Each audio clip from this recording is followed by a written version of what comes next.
Yes, that's right. Tough as Nails recap is back after episode number 7 of Tough as Nails season 2. And aren't you glad you clicked on this podcast? Because we're going to have a lot of fun today breaking down all things landscaping, orange picking, water carrying here today with our panel. Back with us, of course. That she, I'm sure, will have plenty of great insight about putting together a lawn, more so than Mike or I. Here's Jessica Leeds. Jess, how are you? Well, Rob, you're the only person on this panel that has a yard, so... Yeah, but I don't have grass. All right, that's true. Mm-hmm. California people, I don't know what you do on your lawns. Fake grass. Yeah. AstroTurf. Yes. Okay. And then, of course, give it up for Mike Bloom. Hello, here to have a sodding good time, talking tough as nails, full of more energy than a Ford F-150 generator. Yes. Okay. It was a night where we saw, I was shocked that Meryl went out of the individual competition. Didn't see that one coming. Do you think is it karma for her road rage that was shown at the beginning of the episode that eventually the powers that be took it out on her? Like, look, if you can't be calm on the road, you're going to be calm sitting on the sidelines of this competition. Yeah, boy. I didn't see that as like some sort of like a karmic episode that played out for Meryl after she couldn't get along with the other drivers. But you have to be nice to everyone, Rob. You can't be mean in a forum where nobody else can hear it and respond. Fair enough. But no, I was really surprised because Meryl, I feel like, has gotten, a lot of airtime. And I feel like that Errata, I think she's been sort of like one of the lesser featured characters on the season. And then, of course, we got the story about her leg, which was horrible to hear about, but also amazing in that she went from potentially having her leg amputated, having all these surgeries, to winning a physical competition, which was basically like a marathon to beat out Meryl, who it's been, a very well documented story about like how she's a fitness instructor also. And that was like a real shocker to me. Yeah, the Errata story is wild. And there are even more wild parts that she didn't even tell. I remember when I talked with Phil about the contestants preseason, he told me that as an extra bonus in that story, obviously, Errata ends up breaking her shin when a train runs over her leg. But what they don't say on the show is that in order to sort of like reset things in a way that did not leave her leg past the point of no return, Errata had to have the train run back over her leg. No. Oh my God. Yeah. So essentially she like was able to get herself in gear to not only get through this terrible incident, but have it happen one more time just to set things in a more, amicable state to hopefully get things ship shape once all these surgeries and hospital trips go through. Yeah. Did we nickname the wrong contestant freight train here? I was going to say, well, then how about this? Like the universe, really, this is like something you would cover on Lost, that she goes through all this only to be paired up with a man named Freight Train. Exactly. Like this is her worst nightmare in front of her. I mean, listen, Becky Burgess from Big Brother walked so Errata could run in this regard. Yeah. No, this is amazing. I just can't believe that this is 7. We didn't hear this before on the series, right? No, Personal and story bump. Yeah, I was really shocked. I as soon as they showed this story, I was like, well, they must be saving it for the week she gets eliminated because it's the PSV. And then she ends up like they faked us out. They did this on purpose. They gave us this story at this moment so we could watch her prevail. Mm-hmm. And it was beautiful. I think in that way, that was also beautiful storytelling. Yeah, I thought if you asked me before that final overtime between Meryl and Errata, I said, yeah, I think it's that, 100% Meryl is moving on, and that's going to be it for Errata. And especially when Meryl is talking about like, do we run a little bit in the military? We run a lot. I'm like, okay. She's got this. This seemed like an incredibly tough overtime challenge. This seemed like something out of the challenge where it's just like pure endurance, run back and forth as many times as you can. I think this was a twist on they just correct me if I'm wrong. In season 1, they had one of the, and I think Young was in it. I don't remember who. I think it was Tara who was the other one that was in it. Yeah, and was it was water or was sand. it sand? Sand. It was yeah. sand. Yeah, so basically, like, yeah, it was basically like this is like I guess Tough as Nails like has their own like challenges that they bring back every season now, and this is one of them. They need a branding for this. They need to call it like the Hourglass Challenge. Well, that's what it was last season, but now it's with Right. water, so I don't know if Hourglass works. And honestly, I'm not a big fan of this challenge. And I think I probably stated my case last season when this challenge came up. This does not correlate to any kind of profession being celebrated on Tough as Nails. Like there is literally there's no line of blue collar work that you could go into where this is going to be your job. Mm-hmm. Or maybe you work in irrigation and it's just very bad irrigation where there's a hole at the bottom and water keeps draining. So, but I feel like that this is sort of like going back to, when Phil talks about like, well, how tough are you? And he talks about, I forget what he calls like the Burpee Test of basically like when you have nothing left in the tank, do you give up or do you keep going? And I feel like that this particular overtime is something that is sort of like basically you're going to just be gassed after, a couple of trips, and who's going to give up and who's going to keep going. You know what I really would have liked to see? I would have liked to see Angel do this task. Oh, He'd still be there. But the Angel would have been spilling the water all over the place. Like, I guess that's true. Angel would have been, he's not going to run out of gas, but the problem is like he can't control it.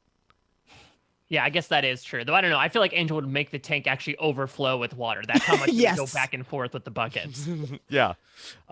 So, all right. So, Meryl, out of the individual competition, we also got to see what was going on with Freight Train being missing. And we had been wondering, how will this work out? Will they do 5-on-4? We see it's sort of like a Survivor, pre-merge type of situation where sit somebody out. Now, Mike, do you suspect, Selly sat out for Savage Crew. Will it be that you cannot sit out back-to-back competitions? Oh, are we doing another Abby Maria controversy of what counts as a cycle here? No, I don't think the rule is you can't sit out the same person in back-to-back challenges, just because there's also a rule that like you can be crew boss back-to-back. We saw that with Swifty in this episode. So I don't think there's anything mandated. I think they'll give Savage Crew, since they have the numbers advantage, the opportunity to look at the challenge, figure out who their weak link is going to be and sit them out rather than saying, okay, Selly must participate in this competition. What do you think, Jess? I have a suggestion on how we can fix this. And you know what? If Survivor wants to pick this one up too, and I feel like this is what I always bring to the table is like, draw a rock? No, even better. Draw aggregate.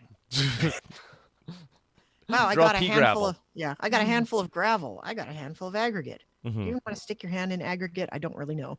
I think whoever won the last team challenge, or even whoever won the last individual challenge, can choose who sits out of the challenge. Oh, that's interesting. So, if you are on Savage Crew, you can choose on your own team, or if you're on Dirty Hands, you get to choose who of Savage Crew sits out. Could we do the overtime winner would be the one to pick? Maybe that's sort of like the advantage of winning overtime is you get the ability to sit out whoever from Savage Crew. Isn't the advantage of winning overtime not getting eliminated? I feel like that's its own reward. An extra advantage as well, maybe a little bit of icing on the cake. Yeah.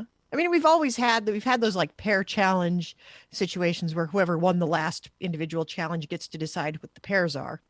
And I feel like this is kind of an extension of that. So we were talking right before we came on about that Freight Train ends up, we get a cameo from Freight Train. Not I don't think he's on Cameo, but we hear from Freight Train later on after Dirty Hands wins. And we were discussing that, do we think that it's possible Freight Train will return to action this season? Mike, you felt like that we may see Freight Train back.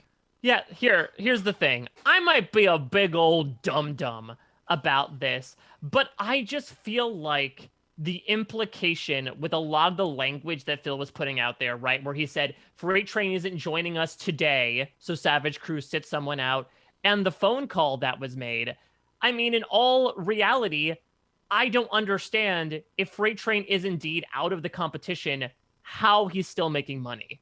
right? Tara isn't making money for Dirty Hands, despite the fact that she's not medically cleared to continue in They the didn't love Tara like that.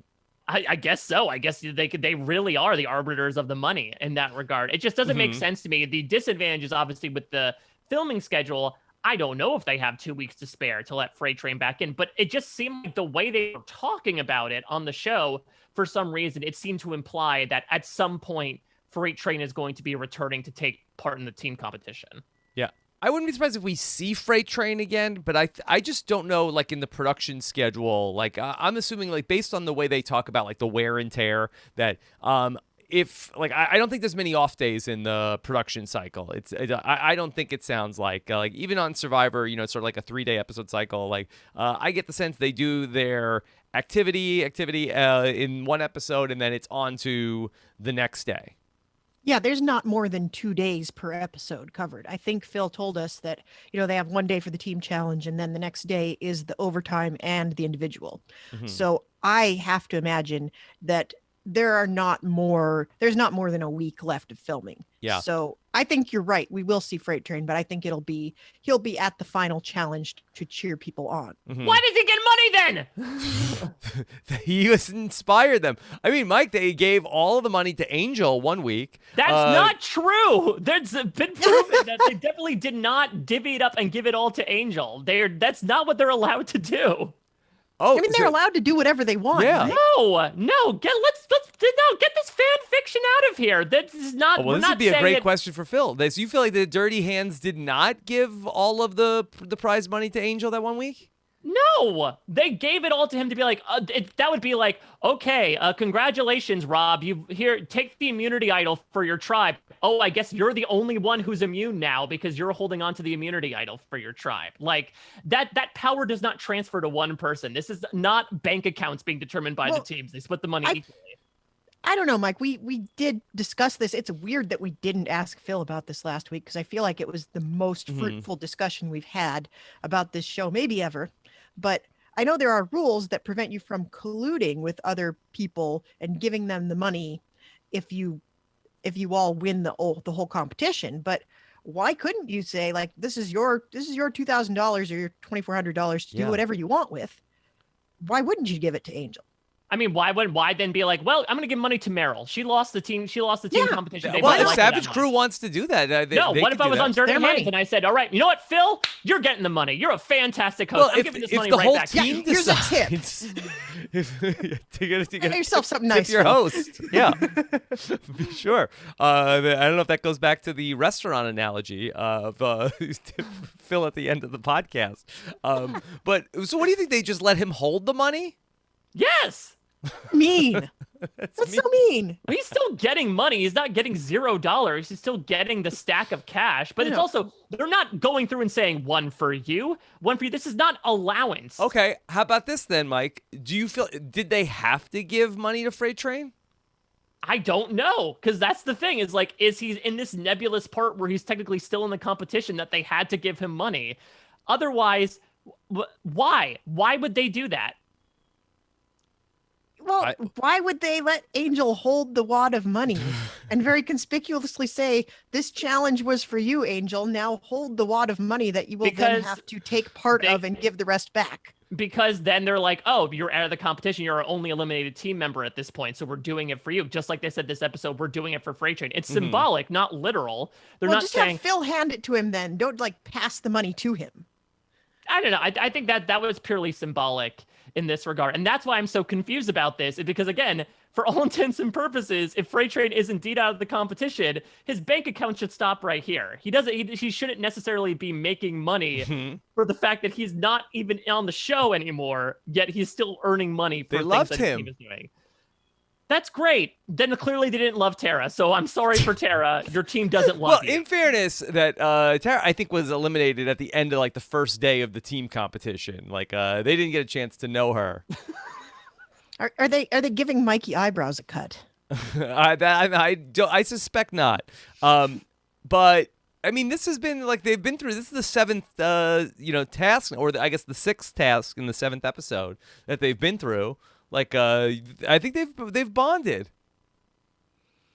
I mean, we this do is a great see that. tough as nails debate. Yeah, I like that. And again, this is one of those things like Rob, you and I talked about this when we were covering The Stand for post-show recaps. Yeah. It's still fun to talk about things and disagree about them and not have it feel like we want to kill a person. This is great. I love Yeah. this. I'm having so much fun. Yeah. Because Dirty Hands, they still have 3 members that are still alive in the individual competition, correct? So they still have Knuckles and Zeus and Errata. So it feels like that maybe they're sort of just trying to take care of the people that are out of the individual competition. But are they taking care of them literally, or are they just making them feel like they're still part of the team? Mm-hmm. Yeah, that's the question. That's the crux. Is the fact that is it also just like this specific circumstance due to Freight Train being eliminated? He's not medically cleared to continue because of the COVID bubble, but I guess unlike Tara, he hasn't been sent home. That's the other thing as well. Where are they calling Freight Train from? Has he already gone back home? Is he just hanging out in LA for the time being, waiting until that finale happens? There are so many mysteries out there. But I will say, if I end up being completely wrong, which is a very good chance that I'm probably wrong, and Freight Train has been eliminated, and they decided to, in the spirit of the competition, continue to give him money for a competition he is no longer a part of, that's fantastic, but that is wild from a reality show perspective. Yeah, just because we don't see on Survivor when a tribe wins reward, they don't save a sandwich for somebody who's voted out. There is still possible. Yeah, but they're not allowed anymore. If 2 people go on a reward, they can't bring back food anymore. Yeah. I mean, it is also it brings up a question of these people, did they take all this time off from work, and then are they sort of missing out on their actual time to work? So okay, well, we have to try to take care of some of these people on our team who are missing out on the bigger prize now. Did anybody actually quit their job for this? Is a good question, I think. Mm-hmm. Yeah, that is a good question. I do wonder, even between the season 1 and the season 2 contestants, because I would say the types of jobs that they are very fortunately putting on the spotlight are not the ones where you could say hey, I'm going to take 2 weeks vacation to go film this. So I do wonder how many people had to take maybe a leave of absence from their work to participate in this. I mean, my job is way less tough than these jobs. Mm-hmm. And I know they wouldn't let me go take a month off to film a TV show. Mm-hmm. All right, well, let's see. Maybe we'll get some answers on this. Yeah, I don't even think Rob would let me take a month off to film a TV show. Well, what show is it? I think it depends on the show, I guess. Yeah. I mean, does it feed back into itself if you're okay, I'm going to go on to Survivor, and it's well, then technically you are helping pay for Rob's coverage, so then it sort of feeds back into itself. Yeah, but I wouldn't be allowed to be on the show. I wouldn't be allowed to be on podcasts until after my season was over. Yeah, but we're playing the long game, Jess. That would, you going on a reality show. But this is a very specific circumstance. The long game or the lawn game? Mm-hmm. Oh, the lawn game. Let's talk about the lawn game. Yeah. Okay. Well, we'll talk about the lawn game and the orange game and all things. But we're very excited to have back with us, back in the office after the neighbors were doing all of the work on their home last week. The host of Tough Snails, Phil Keoghan. Phil, how are you? I'm good. Up front, I just want to tell you that I do have a little eye thing going on. I guess with these wins, everybody, I know 5 people who have dust in their eye and some kind of eye reaction. So okay, I can barely see you. I'm Phil, going to be Phil, very look, one-eyed. Phil, you don't have to be macho. We know that you're just very moved by the story of Errata, and it's been a very emotional 24 hours watching everything from the episode and seeing Meryl eliminated. It's okay. Yeah, it's totally fine. I've been bawling my eyes out all night long. No, it's true. I read something interesting. They said when I get together with the 3 of you, that there's this feeling that at any moment things could go terribly wrong, and that we could just veer off the track and things could, crazy things could happen.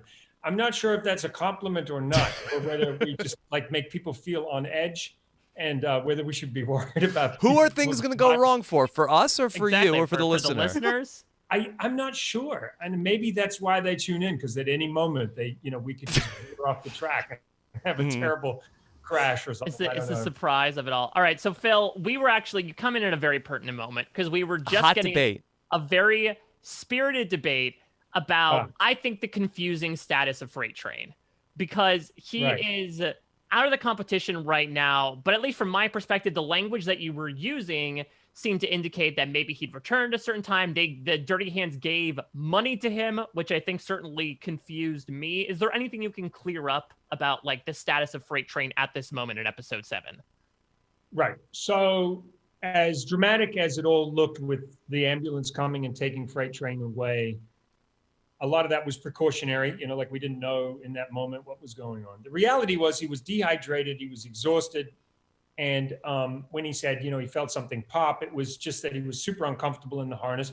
He went to the hospital. They gave him some hydration. They checked him out. He's totally fine. And he would have turned up for dinner that night at the hotel and turned up the next morning and just carried on as normal. But we didn't live in the normal world at the time. So he broke the bubble. He went and he had contact with people who weren't in our COVID bubble. So it suddenly changed the rules. And so I think people are savvy enough to understand that, we can talk about this because they understand what a COVID bubble is, right? So the reality is he would have rolled right back out and been out there doing the landscaping challenge had it been normal circumstances. Now, we shoot the show in 20 days. So the question is, will his mandatory re-quarantine period be enough to be able to get him back before we finish shooting the shows? We don't shoot the shows on a weekly basis. We jam them all together, and we're shooting one show every 2 days. So all I've said is watch this space. Like maybe he might make a return after he's done his mandatory secondary quarantining. Yeah. Right? So everybody who came into contact with him was using precautions to avoid contracting COVID, all the health people and so on that he came into contact with in the hospital and so on. So the number one priority was not about making sure that Freight Train was healthy from what happened to him when he came down the wall. It was keeping Freight Train and the rest of us healthy from COVID. That's really what happened.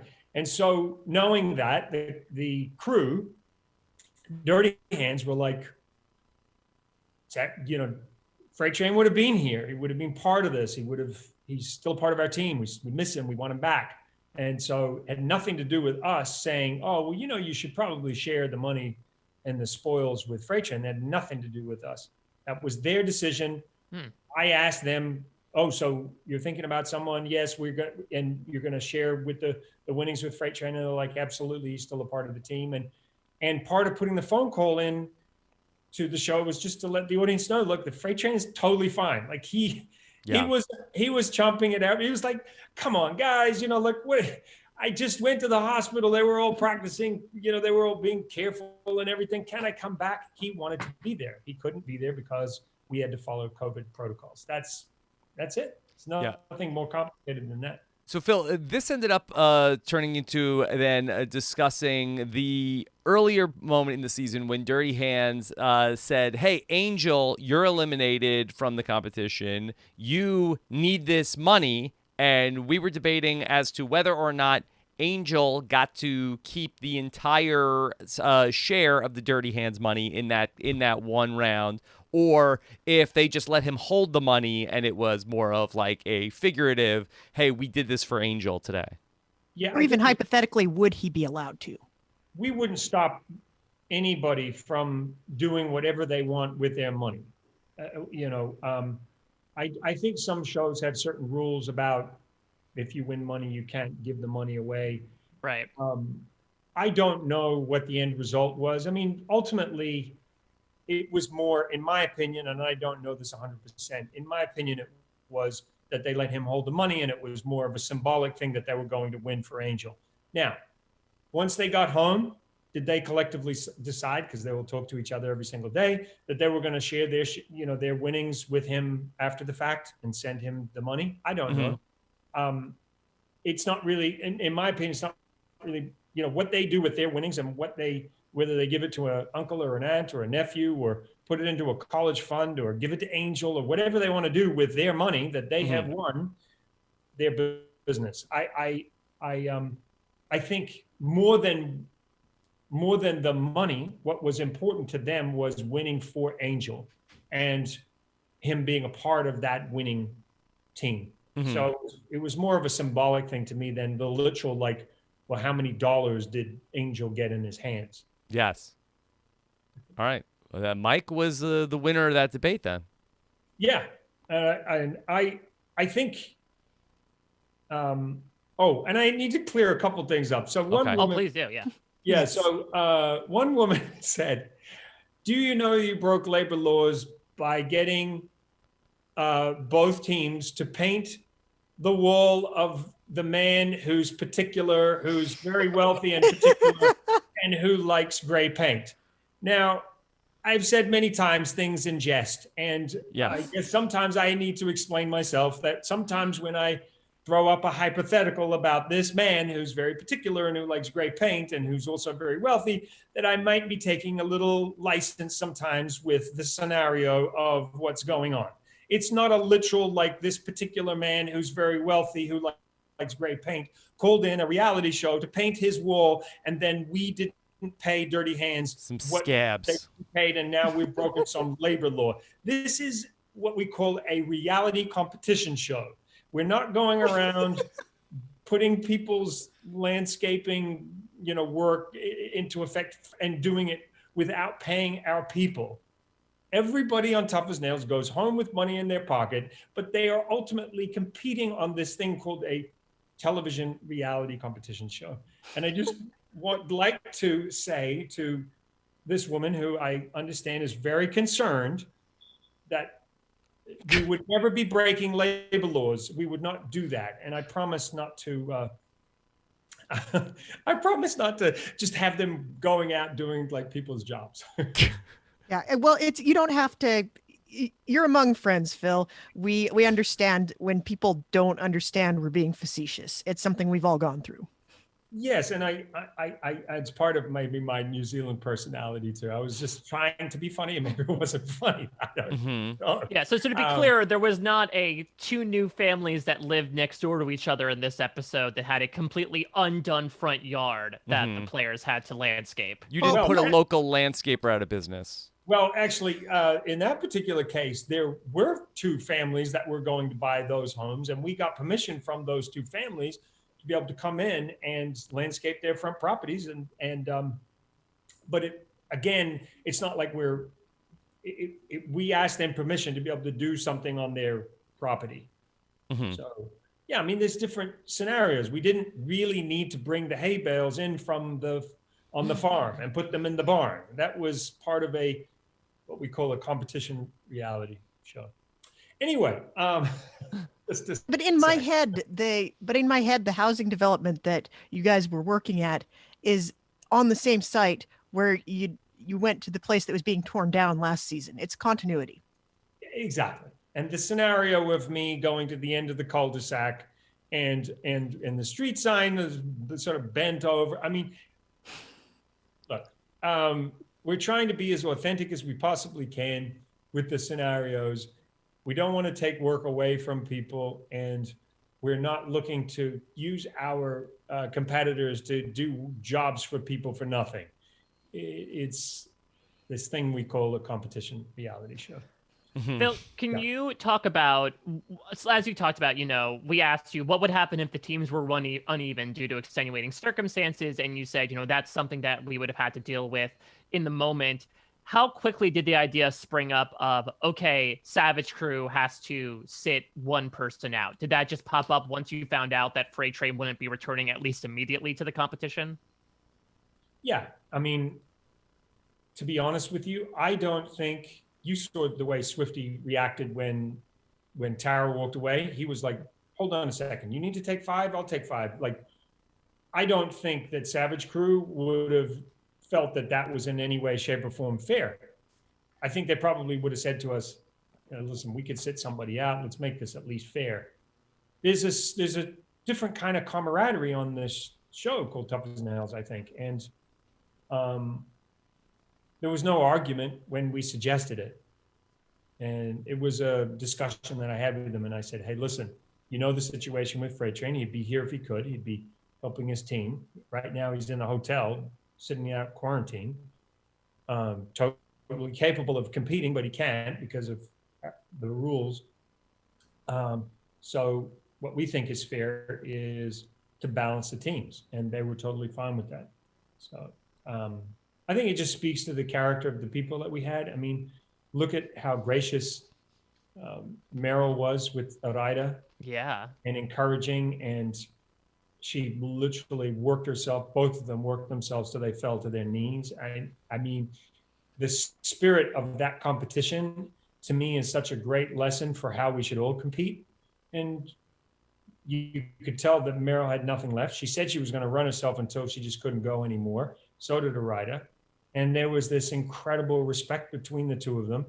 And that's what we want to show. You know, there was no sore loser or anything remotely like that. It was like she and Meryl made a point of saying, well done, like, good job. You know, you did really well. Like, and we know that journey that Errata has been on has been an extraordinary one. She's just grown in confidence. And this is a woman who almost like doctors were going to take her leg off. And there she is running alongside someone like Meryl, who we know is a badass. And she knew she was going to be in somewhat, you know, in discomfort, but nothing stopped. I just loved to see that power between the two of them. It's so powerful. Oh, couple of notes from my team. Yes. Swifty's name is Swifty. Oh, Okay. Interesting. Swifty's name is Swifty. Oh. And then they're interested to know who you think the biggest underdog is left at this point in Tough as Nails. Ooh. Biggest underdog. That's an Biggest interesting underdog question. at this point. That's a tough question because, like, I would want to say Knuckles, but, like, does Knuckles qualify as an underdog, right? Because Knuckles, of the people left, has seen overtime the most amount of time. She's been in it twice, technically speaking, yet she also finishes in the top. She just finished in the top very recently. So, I mean, when you look at her track record, she would technically be an underdog. But I feel like if you look at the overall scope of things, I don't know if we count her as one. That's where the confusion comes from my perspective. Right. And then are we also including people that have been eliminated from the individual competition? Because I feel like that Selly has been an underdog all season, but I feel like that she's already out of the running for the individual competition. Yeah, she was definitely, I think, an underdog, but also proved that she could survive maybe longer than some people thought in individual. Any other underdogs? I'm guessing that what they want to know is, of the people left in the competition, like, who's going to have the biggest surprise in the finale when they come out from behind and they're a real contender to win.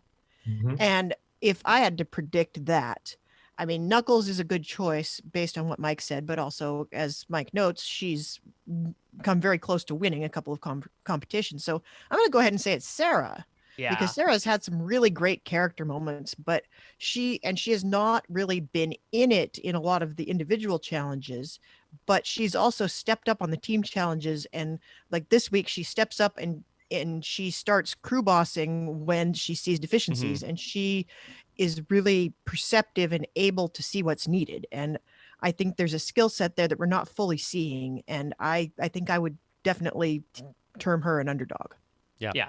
I agree. I think that's, especially this particular episode, I feel like we were getting a lot of talk about Sarah from other people, like Swifty calling her the anchor of Savage Crew. She feels like, to me, one of those stealthily skilled people where she hasn't been in the top of any challenges, but she's never been in the bottom. She's very competent at everything that you've thrown at her. And I feel like when the name of the game is every day you might come back, you're going to be facing a different challenge. That is a very underrated skill set. So I agree. I could very easily see her making at least the top 4, if not squeaking into that top 3. Okay. What about you, Rob? I'd say, we talked about her already, but I think Errata is definitely somebody who you consider to be an underdog, and especially after knowing her story, after everything she's been through with her leg surgery. Also, I think that that's a really big part of her underdog story. Right. Okay. And then the last question was a favorite. I think I know who Jess's favorite is, but Mm-hmm. Oh, it's a good question. I'm not sure, you Rob. have Do you have a favorite off the top of your head? I mean, I think that are we saying my favorite or the favorite to win? Because I feel like no, the good answer your is favorite. Scott. He's Yeah. he's your. I see. Is he your Okay. favorite, Rob? I mean, he's definitely up there as one of the top favorites. Yeah, I think that Scott. It's interesting. It was a little bit of a quieter week for Scott, but I feel like he has had his own growth arc as well. I think with the team challenges and figuring out his role within the team, especially in being such a supervisor in his real life. I appreciate him being able to realize when he needs to step back and when he needs to step forward. Up until this week, I would have said Meryl. I love Meryl, and I feel like she got a hell of a send off. I mean, I'm still so happy, Phil, that you and the team were able to bring her on, who, in all essence, I would say the echo of the sentiments that were on the show, that she is an American hero and just a pioneer of what she was able to do in her field as a Black woman. I guess of the people who are left, I'm going to put in a little bit of a late push for, I guess if Knuckles and Scott are already taken, if I want to be unique, I'm going to go with Zeus. Coming on Because strong, Zeus. yeah, I think Zeus has had a really interesting couple of weeks. He was not perceived very well last week, despite being in the crew boss position. But I think he has a really interesting story. I think his personality has really begun to pop. And I think we've talked about him this entire week as sort of like the dark horse of the competition. And considering that this week he was all about like, I want Scott to see me as legitimately, a threat to win, he succeeded in that goal. And so I do think that there is a world where, much like Sarah, he's also pretty steadily competent at everything that gets thrown in their direction. So he's won me over in the past few weeks. Jess, I guess my question to you is, you're sticking with Knuckles, right? I mean, Yeah. she's your favorite. Yeah, I'm not changing horses midstream here. I think Knuckles would have the most amazing story if she gets all the way to the finals. I love her unpredictability. I think she's got so much energy. Like we saw her this week pick like an entire extra box of fruit. She's got the stamina. She's obviously very intelligent. She's a problem solver. And she's just been a lot of fun to watch. She's a great character as well. So yeah, I would be very, very thrilled if she ended up winning the competition.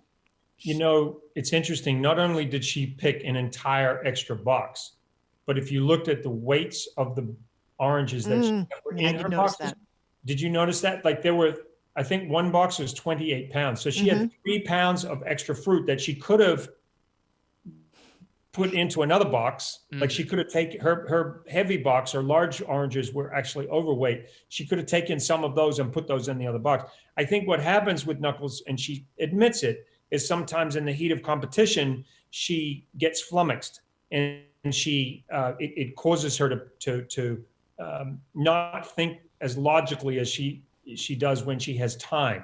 So like in the bulldozer, where it all got a little overwhelming for her. And I think in that moment, she suddenly got confused about the job. And like you said, she's very bright. So it has nothing to do with her intelligence. It's more to just do with the pressure of competing, and then what that does to her thought processes in that moment, with that pressure. So yeah. Okay. Well, thank you. The team will be very pleased to have had you answer some of their questions. Anything for the team, Phil. Yes. Of course. Well, Do we know, did Dirty Hands save some oranges for a freight train?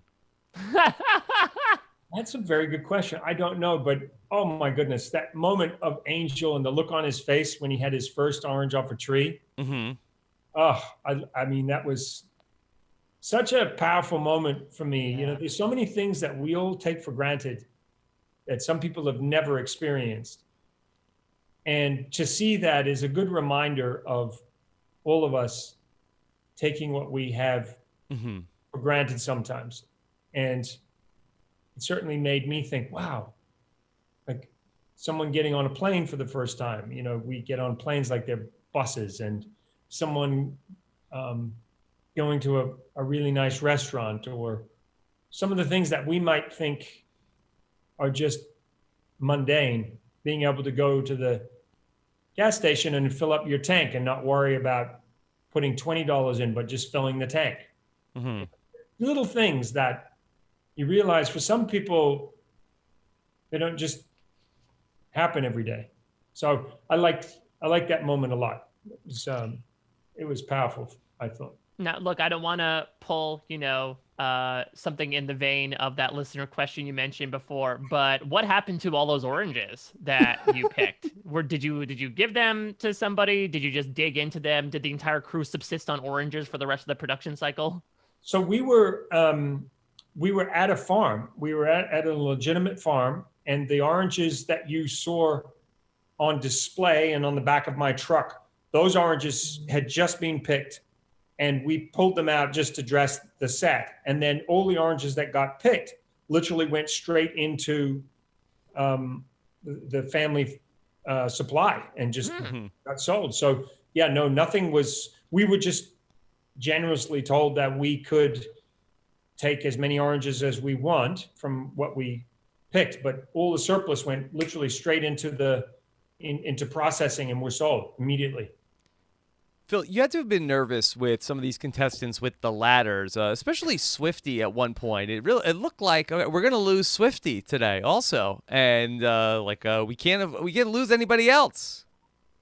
Yeah, I mean, the reality is that where they were, the ladder, there were trees either side of the ladder, and there were trees around the ladder. So once they put the ladder into the trees, even if the ladder fell back, it would fall back into another tree. And the ground it's not like they were above concrete or anything really, really hard. And you saw where Swifty fell, and he fell in the dirt.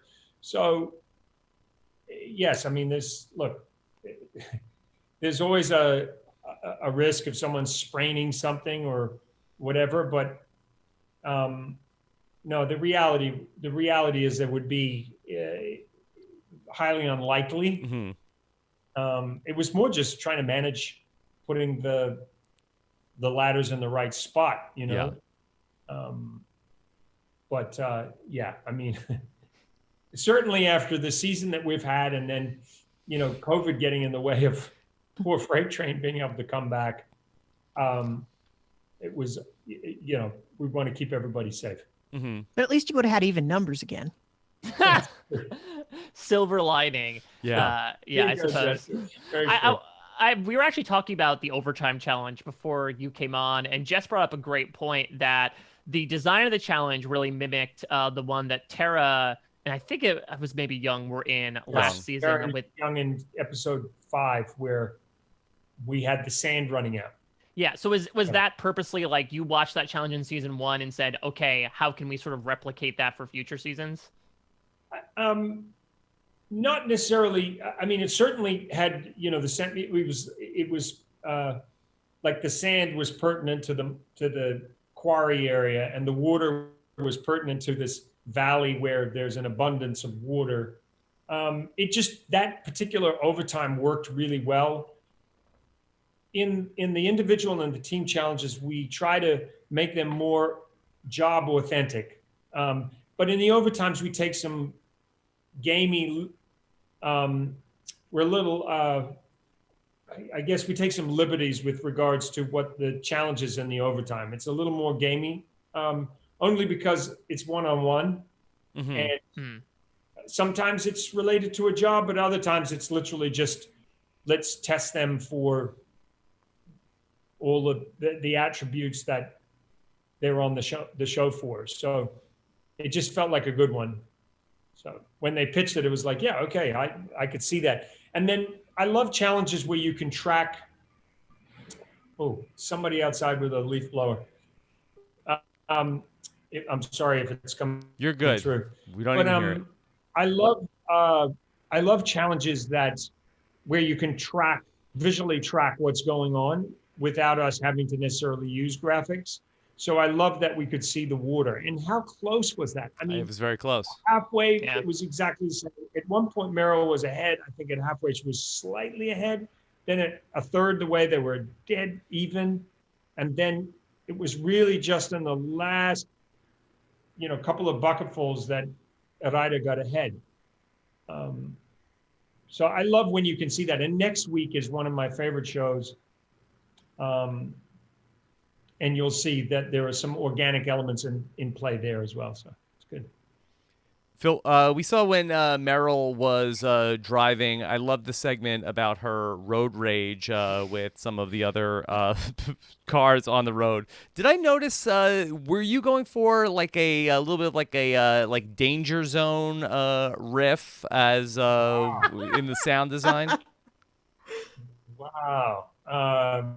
Well, let me just say, Rob, that is incredibly perceptive of you, because that was the specific note that we gave to the music library people. We said, can you find us? Rob, very good. Yeah. Good job, we Rob. literally said, I swear to God, that's what we gave them the note. We said, can you find us something that sounds a little bit like Top Gun? Yeah. So that we can, just create that kind of vibe. 10 points. Don't you ring a bell at this point when you... Doesn't ring the bell for himself. Yeah, ring the bell for yourself. Very good. Very Not good. that self-serving. Yeah. Well, That's exactly what But it we was were... it was a great segment. Yeah. it was just fun. I had this conversation. We've had this conversation a number of times with the team. The vibe of what was going on in 2020. I think we're going to look back and we're going to realize just how much of a challenge it was for all of us to find. To put a smile on our face, right? Like to find things to make us laugh. There was a lot that was pulling people down. And so you're living in that shroud of and that pressure, and that everybody's looking at each other, and the guy sneezes and you sort of go tense, and then a person walks up to you without a mask on. And we were living with this, and we were shooting through all of this. And so those moments are very important in the show, because you need some moments of levity as well, like there's some full-on competition, but the zeitgeist, what's going on in the world, definitely affects what's happening on a show. Mm-hmm. It has an effect. It can't not, because people turn up to work with certain feelings and pressures that maybe wouldn't ordinarily exist. So you have to be very cognizant of that when you're making a show, and also when you're putting it together, that you find some of those moments of levity. So, because we all want to laugh, we need to laugh. Yeah. A bit more of that. I want to talk about the Errata story, which is just so harrowing. And the fact that she is, not even walking, but let alone sprinting in all these competitions, just speaks to her strength. From an editorial perspective, speaking of working things in the booth, did you decide to wait to sort of like deploy that story until this happened? The first time that she really faced overtime? Did this just happen to like naturally come up in a conversation in the damn van, and that's when you decided to tell the story? Why did you decide in this particular moment that you would tell this story that obviously she was very prepared to talk about? Well, another very perceptive question, Michael. So a lot of times on reality shows, I think when there's eliminations, you really have to front load all someone's stories or people's stories to the front of the season, because you're going to lose people. And then if you highlight people who are going to go, then you're signaling to the audience that those people are going to go. So then you kind of try to do a massive story dump on every single character. They were born here, they went to school here, they were married 3 times, they got 10 kids, then they had this accident, then they came back from the thing and recovery and blah, blah, blah, blah. And you jam pack all of this story at the front end of the season, because God forbid you give away who might get eliminated in episode 2, and now you've lost them, and so you can't develop this story further.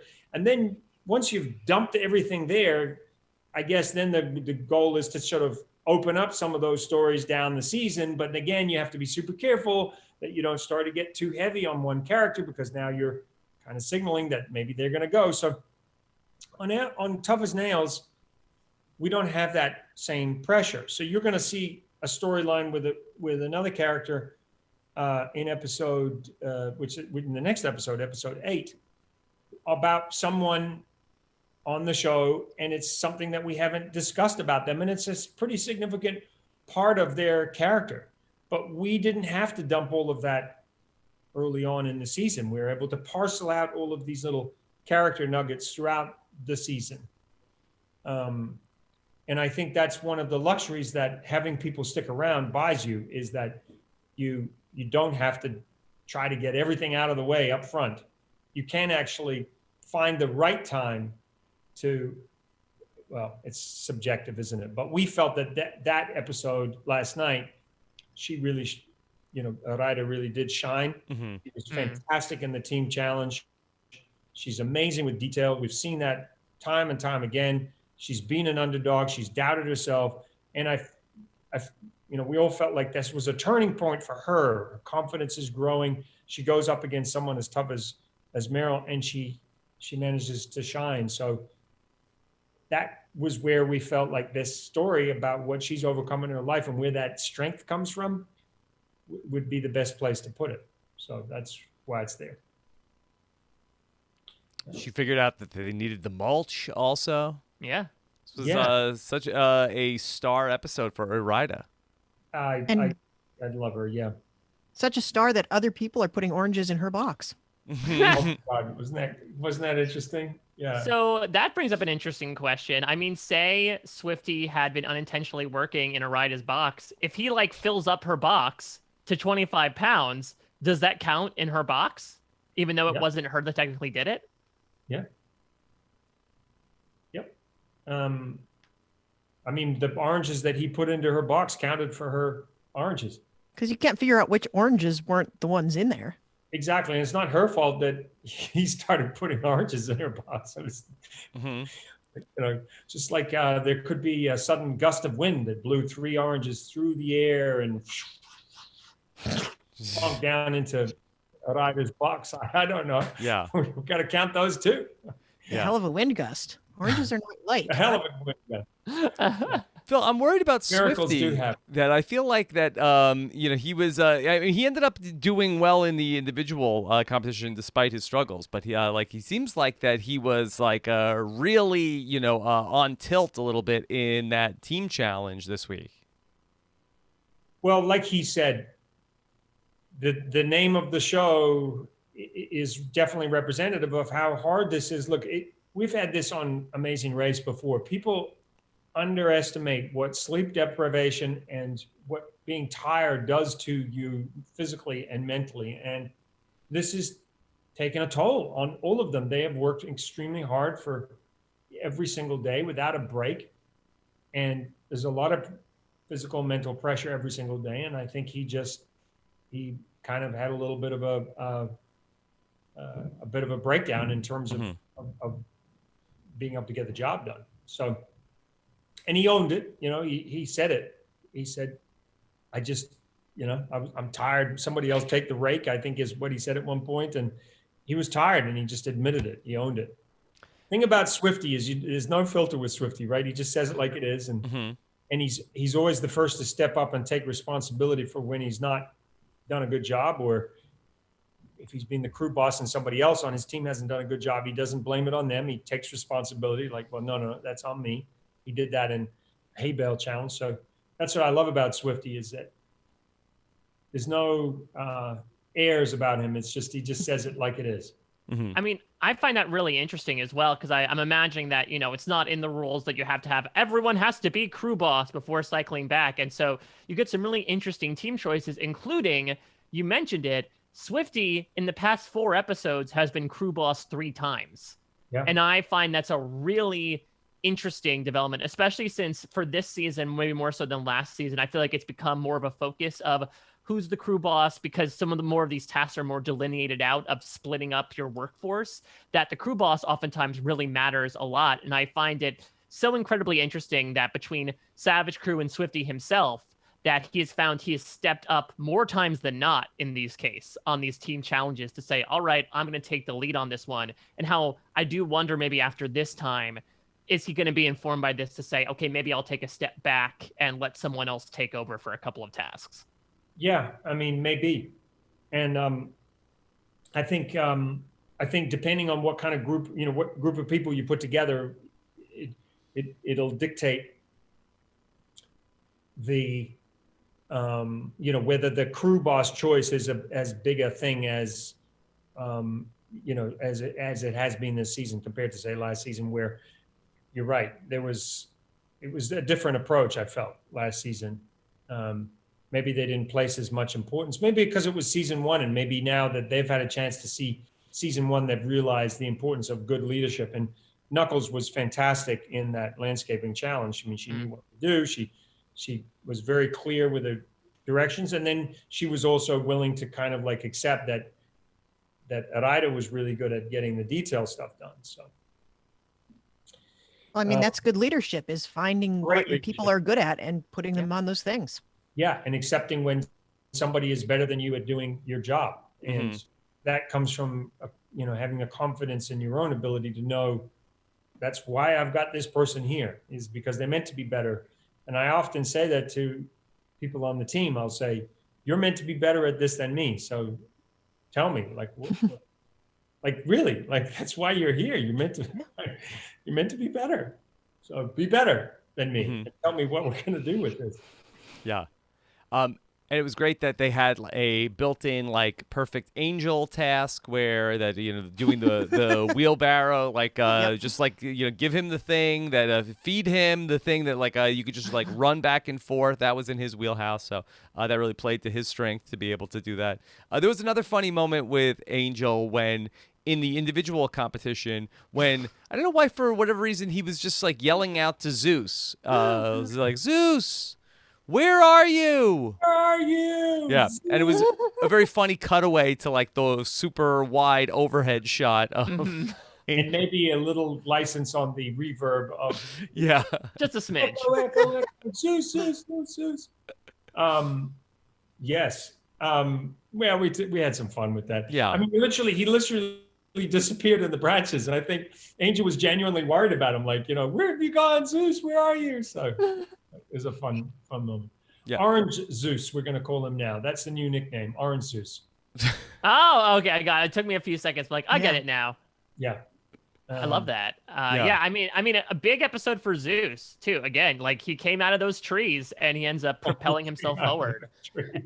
And I don't know. It's been interesting to see Zeus become so much more of a force moving forward and just prove how he is someone who's doing pretty well in these individual competitions. I also could imagine that the ladder certainly helped things too, right? This is I know heights. I'm fine climbing a ladder here, and probably did not have as much of a difficult time adjusting as someone like Swifty or Errata. Right, and his balance is off the hook. I mean, anybody who's doing what he does all day, every day is used to, as he said, distributing his weight on a ladder and that sort of thing. So, guys, is there anything else? I am going to go to work because I'm going to go do color on the next show. Okay. Ooh. So that it looks nice and colorful for you guys next week. If I might suggest a color, how about nail gray? Nail gray. I know a guy who's very particular and very wealthy, and he's expecting a good job with some nail gray paint. And he's 100% a real guy and not somebody you made up. No, not somebody that I just sort of dreamt up. No, he's a guy, and he what he does is he contacts reality shows and he says, will you get your reality contestants to come to my places and do work for me for nothing? And we oblige because he's very particular. Yeah. I'm so facetious. I'm so sorry. Okay. You got to tell people that, Phil. Sometimes they don't get it. Yeah. Well, yeah, you have to try to work with humor sometimes, don't you? All right. Well, listen. Phil, you did a great job. You didn't go off the rails. Let everybody can relax. Nothing bad happened. I think what it is that they hear us talking, and then we start to delve down this, down this orange grove, and we go down there and we start picking fruit, and then they get really nervous that somehow we're going to just suddenly deviate off into some crazy place. And there's going to be a gust of wind and oranges are going to fly through the sky and crazy things are going to happen. Yeah. There's a sense that at any moment, anything could happen. that I would get up and leave you at the table, Yeah. pay the check, which is what I'm going to do right now. I will leave you, you three handsome-looking people, and yes, very handsome and beautiful. And I'm going to leave you now and stop talking and leave you to talk amongst yourselves. Yes. Because this is the part that all my production team love to listen to. You guys talking, not me. Okay. Well, Phil, thank you so much. Thank okay. you, Phil. So say profound things when I leave, okay? We'll try. All right. Do our Thanks, Phil. best. Thanks All so right. much, Phil. All right. Watch Take out care. for those oranges, Jess. You never know. Gust of Yeah, wind. I'll watch out. Okay. There you go. All right. The great Phil Keoghan. So many Okay. answers. Yeah. Look at you, Mike. Well, That- listen, I think the jury's still out on the freight train thing. I do apologize for coming fiery right out of the gate No. with all my accusations. Mike, but- you were right. Jess and I were wrong. So I just want to say that we're dedicating this podcast to you. All of the ad proceeds of this podcast that Mike, that's for you. I'm going to you know give what? you a lot of money to hold. Yes, exactly. Like, okay, I get to hold on In to the the symbolic ad revenue. way. Yes. Yes. Yeah, so I mean, It's all good for to you, Mike. It's good to have that answer, though. I think I was surprised that it seems like the teams. It seemed like while the Angel decision was something that they couldn't really do on camera, it seems like the freight train thing was entirely their doing. So again, that brings up the question. I still think the jury's out as to whether or not he's coming back. They could I very think you much say if they could tip Phil. and they could tip Phil maybe by the end of this. It'll sort of like the equivalent of like when everyone gave Jeff a hug in Winners at War after he brought their families out. Maybe they'll do that at the very end of like, well, Phil, we're going to give you a little slice off of everything. So, I mean, Phil, the trickster that he is, still left it up in the air. He said, watch this space, right? Quite literally, as to whether or not Freight Train's going to come back. Yeah. Okay. That'll be wild if like he shows up for like the final team challenge or whatever they end up doing. I mean, we're getting there because Yeah. in Tough as Nails season 1, I believe we did that in episode 9 was the final team challenge, and then episode 10 was all about the final individual challenge. Well, that was 7. So that Yeah. means and it's 4-3, right? Are we going to potentially have this is like the one to tie it up, and then potentially like for all the marbles in episode 9? Yeah, that'd be a perfect thing. But I will say, again, I said it was wild earlier if this was indeed the case. But I think it just proves, again, maybe I'm used to the more greed incentivized reality shows that sometimes I need to remind myself that Tough as Nails is not that. And then in that case, now that it has been brought to light, I will give major kudos to all the members of Dirty Hands for making the decision to give money to Freight Train in absentia, because his presence was certainly felt, whether or not he's out of the game proper. I really do appreciate that gesture, as unorthodox as it may be. It was unorthodox in a good way. Yeah. Okay. Anything else about Tough as Nails episode 7, Jess? I've got nothing else. I thought it was excellent TV. I enjoyed the oranges. Had a lot of questions. We got them all answered. Enjoyed the debate about the money. Yes. How many jobs has Knuckles had? I feel like that every week is like, well, I did this for 3 years. Yeah, so she said what she did. She had done landscaping Yeah. for a portion of time, and then she also was on a farm for 3 years when she did harvesting. Mm-hmm. Yeah. I know when we did the bartending task that I think she worked in a restaurant, Yeah, I mean, it's which well, is her current occupation. right, but wasn't her story though that like she went to school, then realized that she didn't want to do what she had a degree, and so I think it makes sense that in those like tumultuous years of your early 20s, you just try on a bunch of hats and then you see what fits. So I could imagine all that took place in like a decade of Knuckles' life, and then she finally found her place in the Masons, and then said, "Okay, now I can settle down. Now I know what I want to do." Maybe I mean, that's- we've all had a lot of jobs. It's just that our jobs were boring. Yeah. But maybe that's the key to winning Tough as Nails is that you have like done a lot of different things. Yeah, I mean, think- it's all about wearing different hats, Rob. Mm-hmm. Yeah, like being on The Amazing Race. Mhm. Yeah. Okay. All right, Mike, anything else that you want to add for episode 7 of Tough as Nails? Yeah, for some reason, the team challenge looked particularly difficult. I don't know why it was for me. Maybe it's because, like, landscaping is something that a lot of us immediately see, that I think, to Scott's point, like, it is pretty tough to do. It's pretty grueling work, especially considering just like how much hauling was happening, but also how detail oriented it is, placing everything in its perfect position. So I do feel like this was actually one of the tougher challenges that they've done, to not only get everything hauled and cut and put away, but also doing it in a way that will suffice the plan. But man, I just got to say how freaking cool Meryl is one more time. Yeah. She's really, she's really cool. And I think, I don't know, her story is really, really awesome with the path that she's been able to blaze. So I count the show incredibly lucky to be able to have her on, because it really does seem like she is a huge inspiration in her line of work. That, no offense to the other contestants, but it feels like she is like one of the biggest names the show has gotten so far in its 2 seasons. Yeah. Everybody loves Meryl. She's great. Yeah. Also, I liked when Swifty was planting the trees and didn't take them out of the plastic.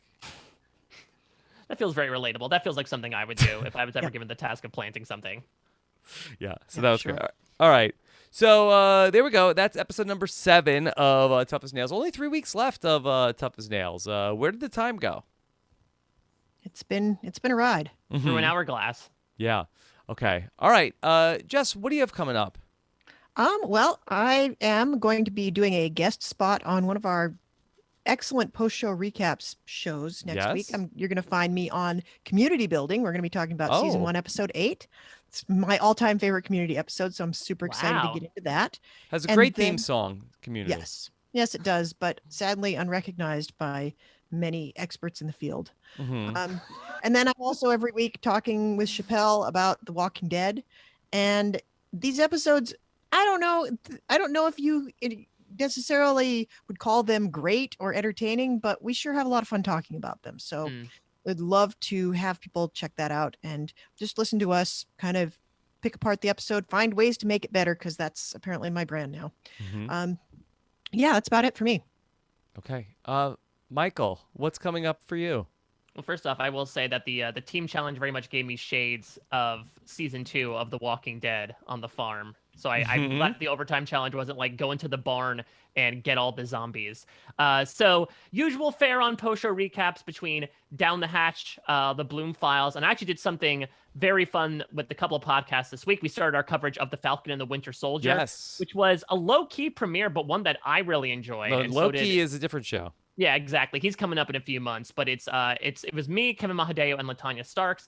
I also got together with the great Brendan Fitzpatrick on A Long Time to Go to talk about a Star Wars series that I have very recently got into, but absolutely loved, Star Wars: The Clone Wars, which was a CGI Star Wars series that was on Cartoon Network and then Netflix and then Disney Plus.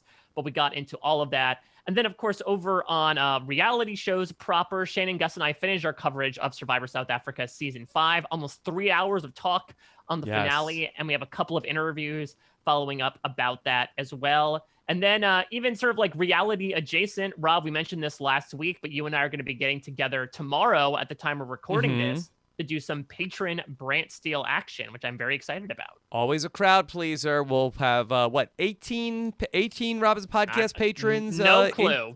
Loaded into the Brant Steele. They'll be on a Zoom call, and Mike and I are going to talk it through on Friday night in Rob Has a Podcast patron podcast feed. So check that out for those of you who are already members. And if you're not, hey, look, April's right around the corner. Great time to jump in at the start of a new month to become a patron of Rob Has a Podcast. So much going on here on Rob Has a Podcast right now. I got done last night. I talked about the 29th best season of Survivor of all time, Survivor South Pacific. Oh, instead of picking oranges, they were picking pork. Oh, it was so gross. It was so gross. Yeah. Well, it doesn't help when Cochran is talking about like venereal diseases. Afterwards. Yeah. And you know what? Overall, that whole situation hit different in 2021 than it might have in 2011. So talked about all of that with Beth Dixon and Brian Scally. We had a lot of fun. And then we're completing. Last week we talked about Caramoan. This week we talked about South Pacific. I've got a Talking with T-Bird with Dawn Meehan coming up. So I've watched Dawn's seasons back to back and very excited to talk to Dawn and see what she has been up to. I haven't talked to her in, I think, 8 years. I am very intrigued to see if she's still making bread. Was Dawn ahead of the trend when it came to the 2020 quarantine bread baking phase? Yeah. So we'll check in with Dawn and see what she has going on. Plus everything else going on with Big Brother Canada. Talked to Reem Daly on 90 Day Fiance with Puya this week. So plenty of great stuff coming up. All at robhasawebsite.com. So check it all out. Thank you so much for watching or listening. Take care, everybody. Have a good one. Bye.